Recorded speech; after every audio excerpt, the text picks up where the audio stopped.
Narito ako sa isang lugar na di ko maintindihan.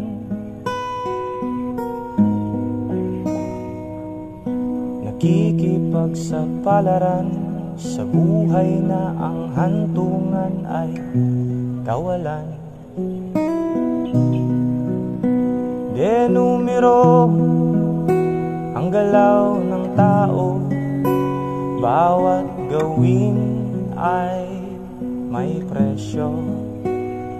O narito ako sa isang